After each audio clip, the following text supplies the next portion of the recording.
Good evening.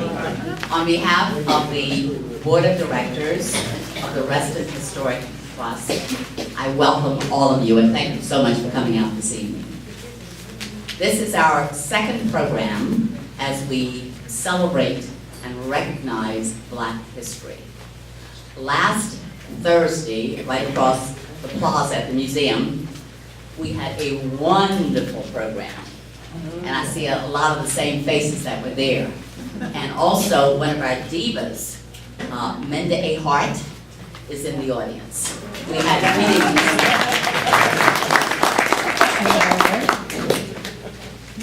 Before we get started, I'd like to recognize some of the members of our board. Our chair, Shelley Mastron. Our former chair, Lynn Lilienthal. Bonnie Openness, and some wonderful members of our staff, Susan, and also one of our wonderful volunteers, Helen. Thank you so much. And of course, the one person who is really doing a lot of work today, forgive me, Vern Wingert, whose husband is also on the panel.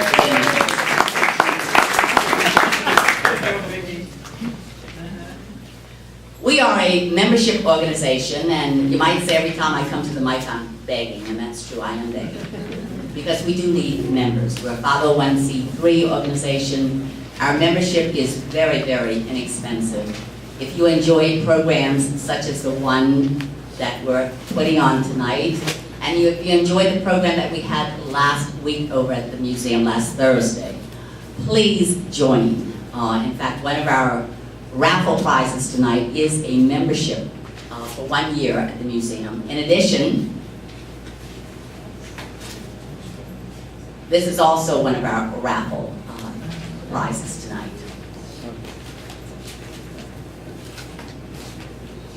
You might say something about that. I think we have some information on that, Joe. Thank you.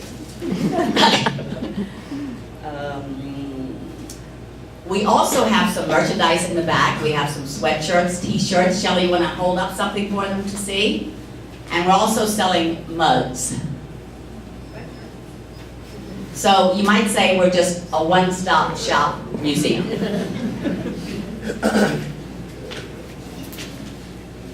And by the way, this beautiful picture that we're raffling off is for sale tonight. We have one framed copy in the back, and we have several unframed. So if you want to purchase those, we would certainly be more than happy to sell you. And Vicki, please forgive me again, please.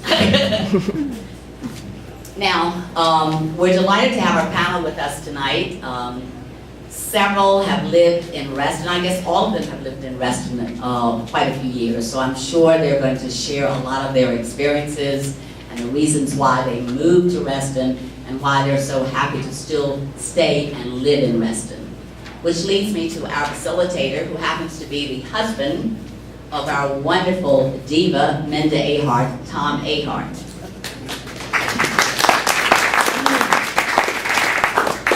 There's much we can say about Tom, but I want to say he comes from the Motor City, Motown, General Motors. Is that right, Tom? Was it General Motors, Detroit? Yeah. Right. But I worked for Ford. But he worked. He graduated from Wayne State University, where he majored in journalism. He and his family moved to Washington in 1970 to work for the American Bankers Association. During his tenure with the association, he was the director of the Urban and Community Economic Department. He managed a $4 million fund that provided equity and has since assisted in the formation of additional business entities. He founded his first business in 1978. He and his family moved to Reston from Alexandria, Virginia in July of 1978. He and his lovely wife and talented wife, Minda, are the proud parents of adult children, Pamela and Britt, both of whom completed their elementary to high school education in Reston schools. And he also has a gorgeous grandson. So at this point, I'm going to turn the program over to our wonderful facilitator, Tom Ahart.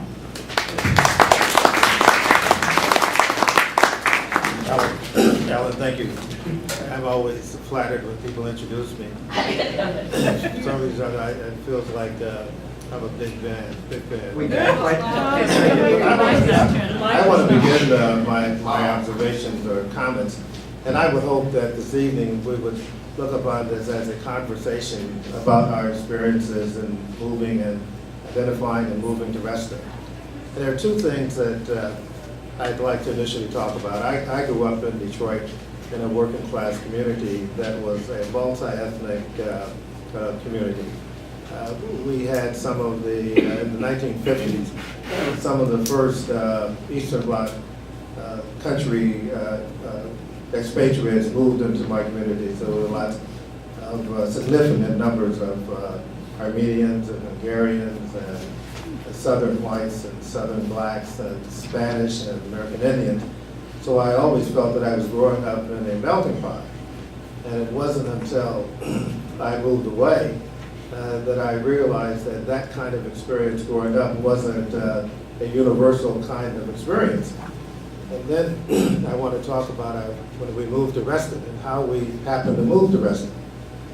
Ben and I were living in Alexandria. We had just our daughter in 1970. And Minda, who was constantly looking for things to entertain us here, looked in the Washington Post one weekend and found out that Reston was having a Black Arts Festival. And we thought, wow, in Virginia, we're from Michigan. And we had visited Columbia because when we moved here, our friends from Detroit said, no matter where you live, don't move across a bridge. If you have to go across the bridge, you don't want to live there. So we looked at Columbia, and then mentioned that to a coworker at the association, and he said, well, Tom, take a look at Reston. And I said, well, what is Reston? I'd not heard of it, hadn't heard the term Newtown and that kind of thing. But anyway, the fact that there was a Reston Black Arts Festival encouraged us and induced us to come out. And of course, the year we came was 1971 in the summer. And there on the fountain, the statue, the architecture and sculpture was this big fist that was the popular thing in those days, signifying the Black Power movement. And I was further amazed by saying, wow, that can happen here in Virginia. I'm still surprised at all this. But we moved, and while there that day, Minda ran into some friends that she had gone and graduated from Michigan State with, one of whom was Carlos Campbell. And as those who know Carlos, he's a very energetic guy. And we decided that we would move to Reston because we liked the camaraderie, we liked what we saw, an integrated community, that the Reston Black Arts Festival could attract a broad cross-section of the folks that then living in Reston. So that was encouraging for us. So we moved out the following year. And I want to share one more experience before I pass it. Carlos Campbell was then working for the U.S. Department of HUD, Department of Housing and Urban Development, and had spent a summer on a voyage with Margaret Mead, Buckminster Fuller, and some other prominent, internationally well-known folks. And he had invited her, while she was at National Institute of Health, to come to Reston and tour Reston and then have lunch with a few of the residents. And Carlos was kind enough to invite Ben and I to attend. And out of that experience, Margaret Mead was asking questions as only an anthropologist could ask. How often do you interact with your neighbors? How often do you use the facilities in Reston? How often do you go to the movie theater? All of these kinds of questions. And then at the end of the lunch, she said, I want to share with you a summary of what you've shared with me. It was a conversation, questions and answers. And she said, things that Reston is telling you that, touting the fact that it has all these kinds of community service kinds of things, community things, and how often do you participate? And it was interesting that those at the table, and there had to be maybe 20 of us, and it was an interracial group. In 1971, I guess that was probably what the oldest one had been here since 1967, I think, the person said. But she summarized that experience, and And I was fascinated by the process through which she used, and I was fascinated by how her mind worked, because I was one of those students in undergraduate school who read Growing Up in Samoa, and thinking, wow, this is a really sexy book, isn't it? But it wasn't, it was just a presentation. But she gave a kind of summary that just said to me that she gets Reston. She gets it as a place where people can live, they can work, and freely enjoy their neighbors without concerns about the racial climate, no matter what it was. So that was a wonderful experience for me.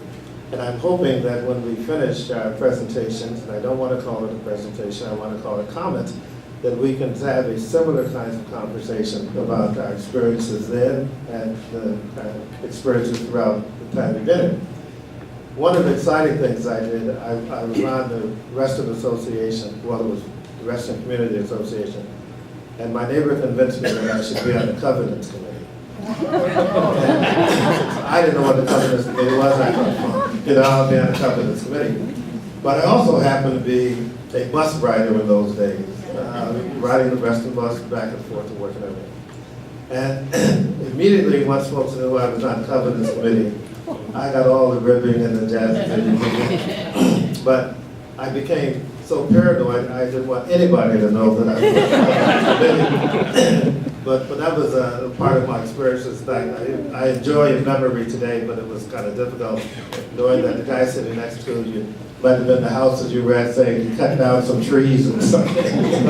So anyway, let me begin by introducing our panel.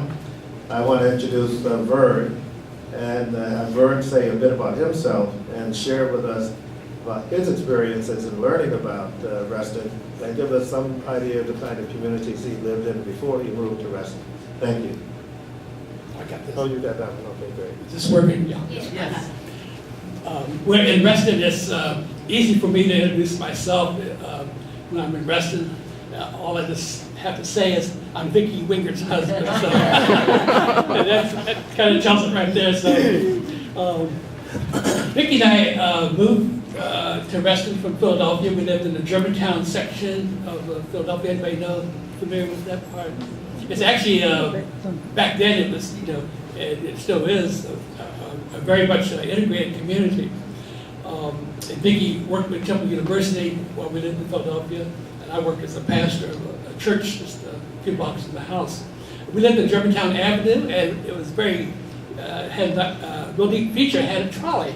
The trolley's not there anymore, but it had a trolley running 24 hours a day, right in front of our house, down up Chestnut Hill, and then into the city of Philadelphia, and south Philadelphia down to the Italian section of Philadelphia. We heard about Reston through some friends that lived in Reston at that time, and Vicki was pregnant, so that was with our daughter, Rebecca, so that was a factor in moving from Philadelphia to here. And I remember in September '73, we came and met with the friends, had dinner right here in Lake Ann on a cool fall evening, September '73. And what? That's all right. And we talked about the community. We were looking for an inclusive community, work opportunities, and of course opportunities for our yet-to-be daughter, Rebecca. And actually, when Rebecca was born, September '73, I picked Vicki and Rebecca up at the hospital, right from the hospital, and drove both of them directly to Reston. So that was our start in Reston. And we lived in North Shore Court, and Terry Lynn Mitchell, raise your hand. They're here. They used to live there too. It was a fantastic community. North Shore Court is the smallest cluster in Reston. It has 22 homes. And back then, it was just all the people who lived there were young couples with children, and we just had our daughter, so it was just a wonderful place for us to live and to raise our daughter. The other thing that we were looking forward to was a place with good schools. So I think work opportunities here, good schools, and inclusive community were kind of what we were looking for. And I think that's it. Great. The next presenter is Doris Briggs. I guarantee you I won't be quite as wordy as these guys are. There's not a whole lot to say except I grew up in Northwest Florida, the Panhandle area, very, very segregated. Left Noma, Florida, near Panama City, went to Chicago looking for greener pastures, which is what African Americans were supposed to do back in the day. If you couldn't go to college, you moved north looking for greener pastures. Well, it wound up that I got a job right away, but Chicago was even more segregated than Northwest Florida, where the schools were totally segregated. I got the bad books, the torn books, and all black school, and the white school was within walking distance. But with those experiences and getting a job in Chicago right away, and getting married and having 4 children, worked for a manufacturing company, and after working for them for 13 years, I got an offer to come to Northern Virginia to help open an office here. And the European American family who invited me to come and open the office here with 4 little children, a single parent by then, I might add. I said, yes, why not? I was very bold. I still am kind of bold. But I did it, and I have no regrets. We moved to Arlington first. I was able to keep my 4 children in the office where I worked because we were just a one-man, one-woman operation. And I did the selling on the phone of commercial ovens, that kind of thing.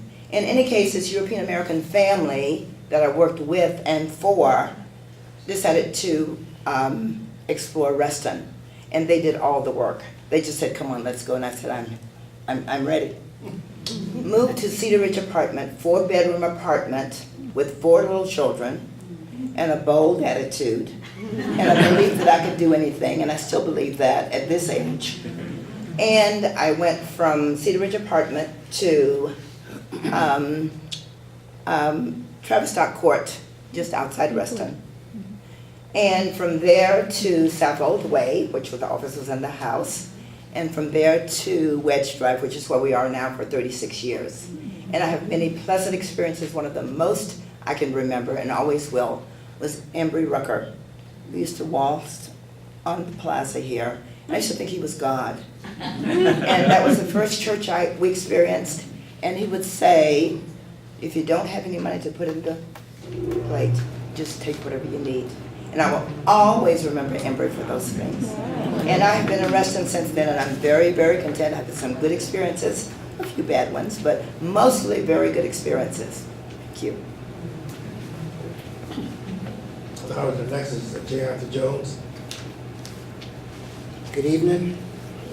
Yes, I came to Reston 41 years ago with 2 daughters and my wife, and we came from Tallahassee, Florida, where I was chairman of the mathematics department at Florida A&M University, and I got an offer to come to work at the National Science Foundation in Washington because I was a mathematician and they needed mathematicians. We came really here on really the day of the Watergate break-in. We were actually we were living across the street from Watergate in the Howard Johnsons. So we saw people messing around down there. We didn't know. I saw those were Watergate. They were taking those guys to jail in an unmarked police car. So the way we found out about Reston, the head of the chemistry department of Florida A&M was a person named Frederick Humphreys, Dr. Frederick Humphreys, and he was a resident of Reston. And he said, that's the place to live. If you come this way, don't look at any place, Reston is the place to live. And so my wife and I came up and we contacted a realtor, and we got a tour of Reston. And I had no feeling about townhouses. We knew about, because we planned to buy a house in Tallahassee and stay in Tallahassee. We had no concept about townhouse. And we came up here, we looked at this townhouse, and we said, $49,000 for a house? So Forest Edge townhouses were going at that time for $49,000. I wish I could gotten 3 or 4. But, we came up and we looked around. We looked at the schools because we had one daughter who was school age. The other was a 2 years old baby. But we have, my wife worked for many years as a guidance counselor at Langston Hughes Middle School in Reston, and she retired as an educator in Reston. I'll say more about what happened on the Reston bus, because I rode the Reston bus for maybe 20 years, and sometimes it looked like the Las Vegas bus. I'll say more about that later in more detail. Generally, we really had fun and still having fun in Reston. There are some problems that we'll talk about later, but I really appreciated the kind of education that my children received in Reston, and the kind of community interactions we had. I'll say more about the Reston Black Focus. I'll say also more about the establishment of churches in the Reston area that were patronized primarily by African Americans. Thank you. We're now Carol Thomas. Actually, I knew I was a little one. Well, I'm probably different from all the other people. I certainly did not want to move to Reston. I'm originally from the Bronx, which means I have a lovely personality.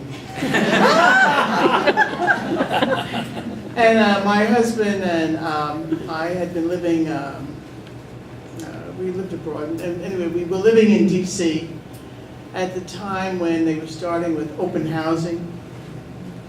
And so we participated with some offshoots of CORE to try to open housing in the Maryland suburbs, because we were told, as some others were, don't ever go across the bridge.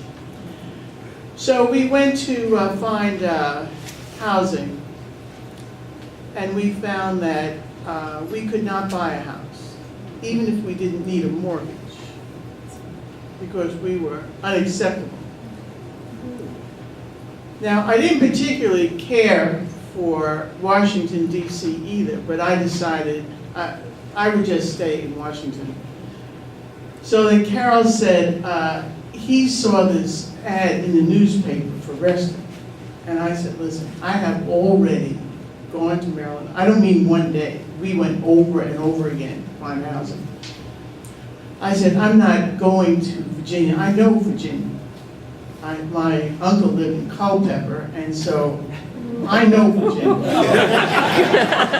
And so he said, well, won't you please go? So we did come down here, and I can't tell you how long it took. We were living in Upper Northwest, and it just seemed to me like we should have packed a lunch. We got out here, and we went to the what they called like a center or something down in Lake Ann, and it was not much. And they gave us there a map to get where the houses were. The houses were another ride.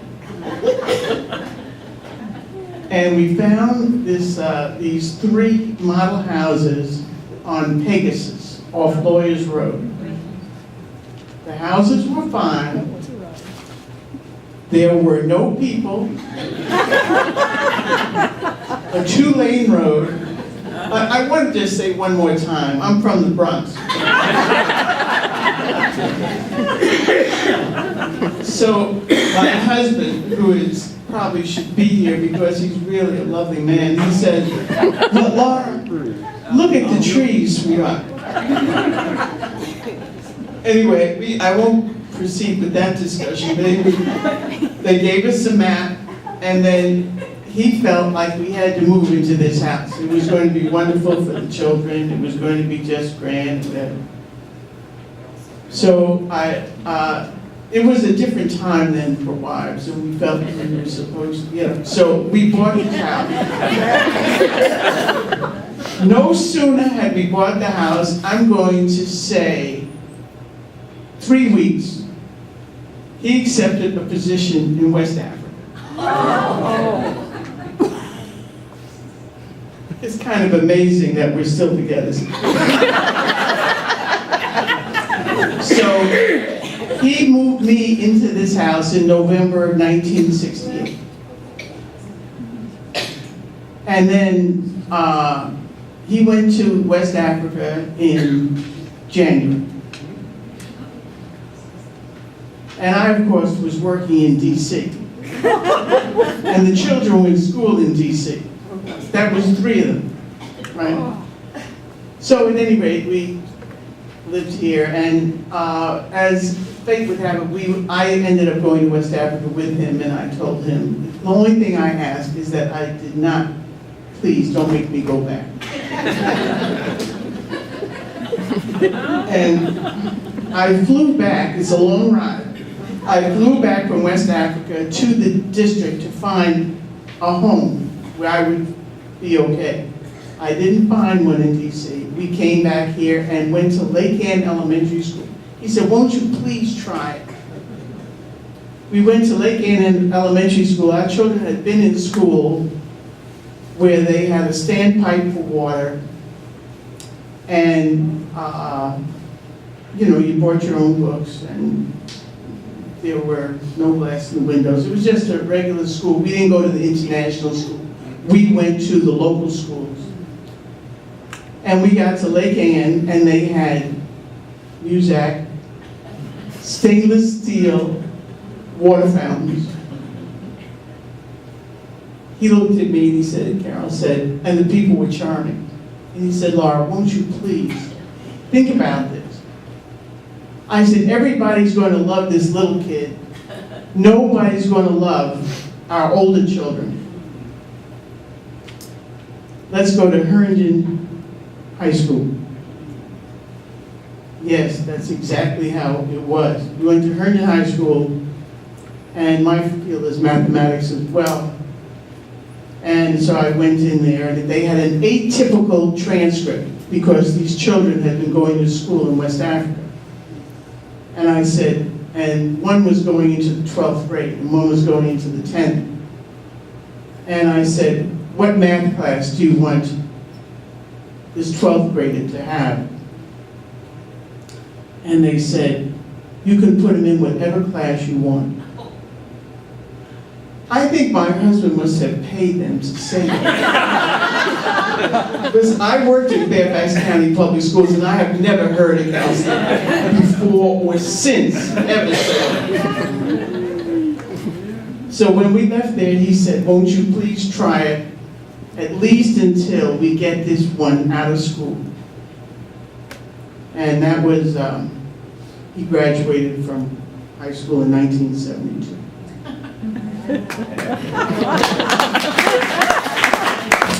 Carol Bradley is also had been with the school system in Fairfax. Good, Carol. More than Hi, I'm Carol Bradley. I've lived here for 40 years in Reston. I too went to the Black Arts Festival. It must have been the next year after you did. My then husband decided we just would go exploring because at that time we lived in Maryland. I grew up in Jersey City, New Jersey, which was an integrated community. And a lot of Jewish people were there, a few whites, and my street was particularly black, but we all integrated in the high school. I taught in Jersey City and then went to Chicago for a master's where I met my then husband. Then we lived in Joliet, Illinois, and then we came to the Washington area and lived in Maryland. So then we come out to the Black Arts Festival, and at that time, my daughter was 6 months old. We got dropped off at the Black Focus Festival, and then Tom, my husband, went and looked at houses. So he came back and told me that he found this house and that he wanted me to see it. So we went home, and the next day we came back, and my mother happened to be visiting. And we rode and rode and rode and rode, like you did, Laura. And all I could think of was little baby. And then Tom worked, he was away every week, worked 5 days and then he'd come home. And there I would be in this house, and my mother's looking at me and says, "You don't know anything down here, do you?" But like the wives then, they kind of, did what they thought was the best thing. So here I had this 6-month-old baby, but what saved us was the top lot. We'd go to the top lot and we met all our neighbors. And through that we got into a babysitting co-op, and then we met more neighbors. And of course Black Focus was here, thanks to Aline Smith and her husband that started Black Focus.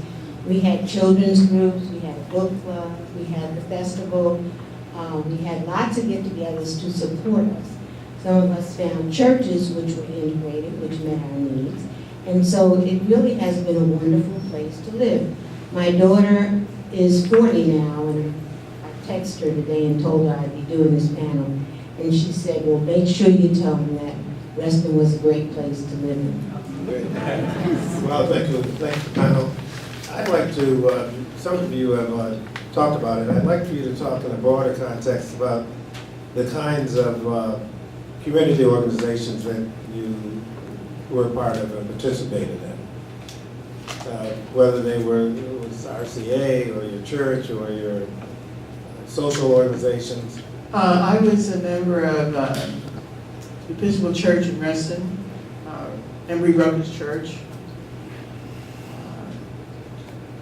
What did you put here in Reston? Right. Well, any other community organizations, RCA? Reston Black Focus. Yeah. Reston Okay. Black Focus. Okay. And of course, I worked at the schools here. Okay. Carol, I'm sorry. I was thinking about Episcopal Church. I think many of us went through it. It was right here in Lake Ann. And what was wonderful, you could, not wonderful, but you could smoke in church. You could smoke. That was the thing, people put out their cigarettes during the church service. And then at that time, the wine glass got passed around and everybody would sip from it. And of course, we didn't know about germs or cancer or anything like that. I belonged to Black Focus, and then Mona Head founded National Council of Negro Women, and that was a wonderful organization, which was a service organization. Then we had Jack and Jill, which is a national organization of mothers, and they provide activities for their children. Jack and Jill was founded because Black children couldn't go to a lot of things that were available in the towns where they grew up. So some mothers founded the organization, and Jack and Jill was available. So those were some of the organizations that were here. J. Arthur? Yes, I was a member also of the Reston Black Focus, but also Dr. Tom Wilkins and I were members of the PTA at South Lakes High School. And we attended most of the meetings, and we kept things going and watched things that should not have been going when we were at the PTA.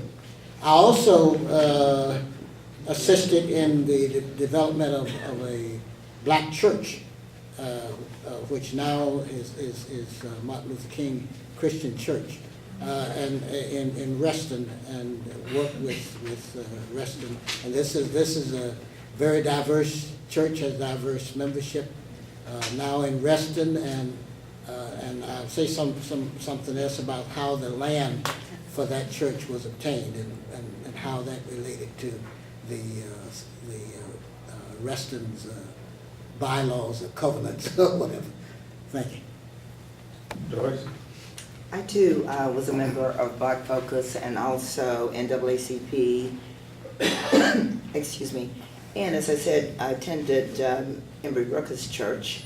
And I have to mention Embry again and inviting my 4 children to go to the Common Ground Daycare, no charge, which was just, those memories just are so very warm to my heart. And after Embry's church, I attended United Christian Parish, which is 5 denominations in one. until I discovered the Martin Luther King Church, which I wanted my kids to grow up in the Black tradition, which is how I grew up. So those are my experiences with the social groups, among many others, but I'll pass the mic along. Sure. As I mentioned, the cluster that we lived in was a small cluster, so I served on the board for that. It was so small, 22 families, so we kind of passed the leadership around every 2 or 3 years.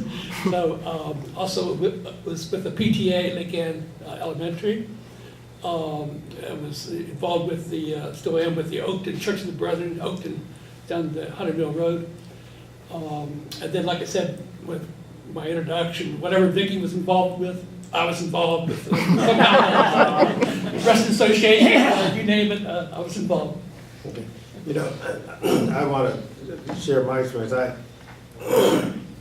We were also a member of Reston Black Focus, and we found that to be a great way for meeting the African Americans when they're moving into the community, they lived in the community. We found it